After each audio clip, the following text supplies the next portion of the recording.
One TV, Blandi of Blandi. I go by the name MC Mswaki all the way from Shy One TV. Bana, hii ni Nandi Festival 2026 na hapa nipo na miongoni mwa wadau wa music kutoka Shy Town. Brother, mambo vipi sasa?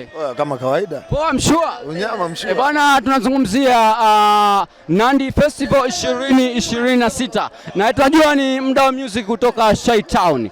Kwako imekaaje bro? Oya mwanangu, hapa pame happen baba, pamewaka. Brother, nimekutana na baadhi ya vijana wako wanasema wameminywa, hajaweza kuperform. Kwako unazungumziaje? Labda hawajui kuimba. Hawajui kuimba. Ni kipi ambacho unaweza ukaambia, kwa sababu tukizungumzia Nandi Festival ambayo pengine imeshapita na ambayo imekuja kutokea 2026 iko tofauti. Unadhani nini kifanyike sasa kwa vijana wetu waweze kuwa wana uwezo wa kuperform kwenye majukwaa kama haya? Wajifunze kwenda na teknolojia. Bana, nashukuru kwa time yako. Asante sana. Bana, huyo ni Skadi, music producer kutoka Shy Town. Shy One TV, Blandi of Blandi.